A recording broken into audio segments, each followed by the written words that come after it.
Hey y'all, welcome back to the channel. Andrea from Andrea Speaks TV here, back to bring you news and commentary you can use. Listen y'all, I want to switch gears a little bit.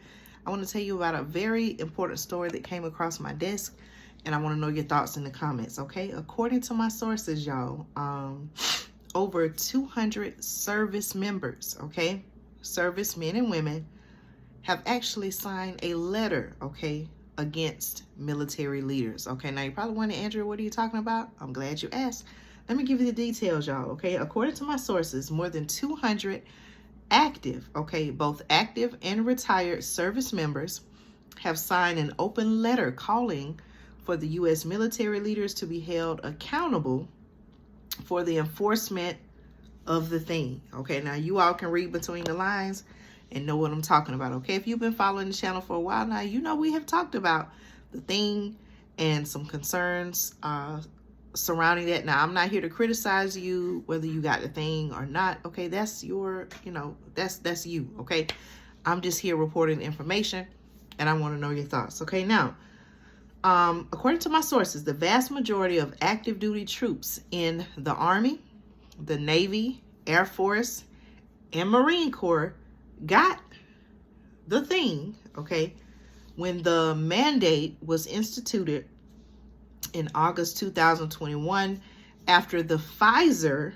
thing was approved by the Food and Drug Administration. Okay, so of course, with the military being under federal orders and by their by it being a federal mandate, okay, those servicemen and women, they had a choice whether to comply with the mandate or not to comply. Okay, stick around. I want to speak about those that did not comply, okay, or chose not to get the thing. Y'all know exactly what I'm talking about. Okay, now the Department of Defense said that some 98%, okay, listen to this, y'all, some 98% of active duty troops had gotten the thing by December 2022. Okay, however, the mandate forced more than 8,400 troops out of the military. Okay, do you know anyone who was forced out of the military because they chose not to get the thing? Okay, so according to, again, to my sources, the mandate forced more than 8,400 troops out of the military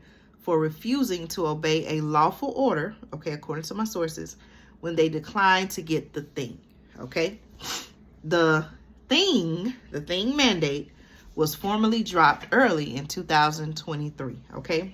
In the letter, which was also posted on social media on the site X, which is formerly known as Twitter, on January 1st, the signatories said that they would, and I quote, do everything morally permissible and legally possible to hold our own leadership accountable, okay? One person was contacted, the former Army officer who organized the letter, for comment via LinkedIn. The Department of Defense had also been contacted for comment via email. Okay, let's see. Now, the letter said that, and I quote, while implementing the C word thing mandate, military leaders broke the law. Okay, this is what they're alleging in the letter, that military leaders, while implementing the thing mandate, okay, C word thing mandate, y'all put it together, you know what I'm talking about, that military leaders broke the law. This is a quote, okay.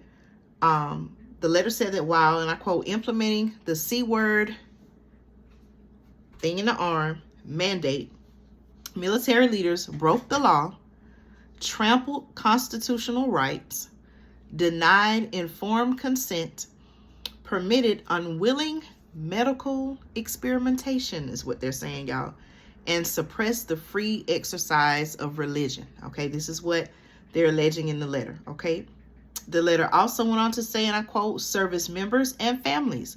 Listen to this, y'all. Okay, I think this is significant. Okay, and I quote, service members and families were significantly harmed by these actions.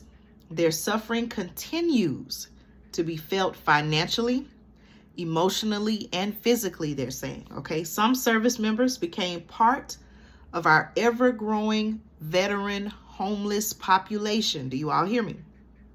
And the letter states some developed debilitating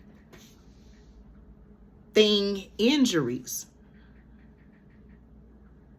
and some even lost their lives, they're saying, okay?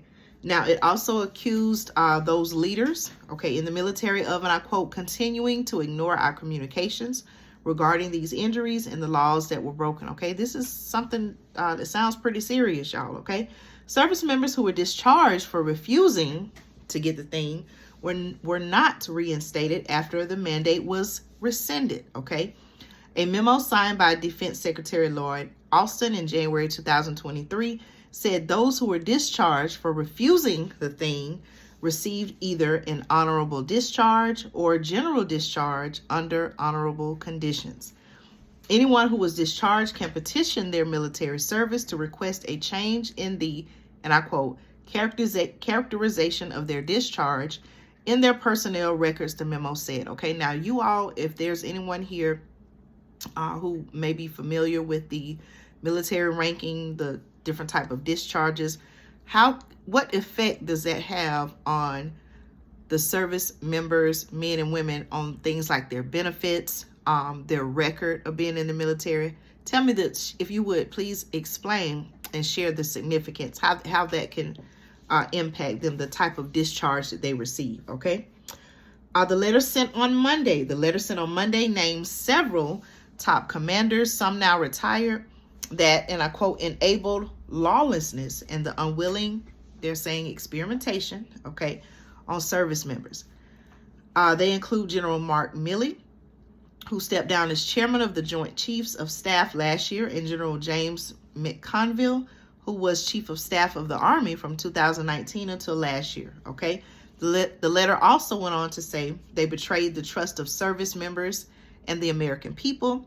Their actions caused irreparable harm to the armed forces and the institutions for which we have fought and bled, okay? These leaders refuse to resign or take any other action to hold themselves accountable, nor have they attempted to repair the harm their policies and actions have caused.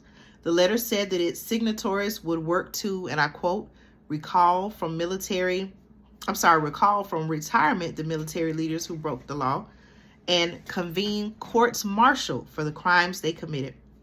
Among the signatories are some military veterans who are running for Congress in 2024, including Cameron Hamilton, a former Navy SEAL running in Virginia's 7th Congressional District. He was quoted as saying on X, okay, on the social media platform X, it was an easy decision to sign this, speaking about the letter. He also said, and I quote, I am committed to defending liberty and ensuring accountability within our government, okay? So you all let me know your thoughts on this. Another veteran, Chris Colombe, okay, I hope I didn't pronounce his name wrong, a veteran running in California's 2nd Congressional District, said he was, and I quote, proud to be among the signatories. He was quoted as saying that the thing mandate isn't just about policy, it's about the profound impact on our troops, our institutions, and the principles that guide our country, okay? He also went on to say, and I'll conclude with this quote, we're calling for real accountability, seeking to repair the trust and uphold the values at the heart of our military. So let me know your thoughts on this, y'all. This is pretty concerning. Certainly in other fields, there have been people who have lost their lives, okay? They had to make a decision between choosing to do that or choosing not to do that. Those who, for whatever reason, their belief, chose not to get it, okay? They had to, they were, in a sense, forced to leave their jobs, okay?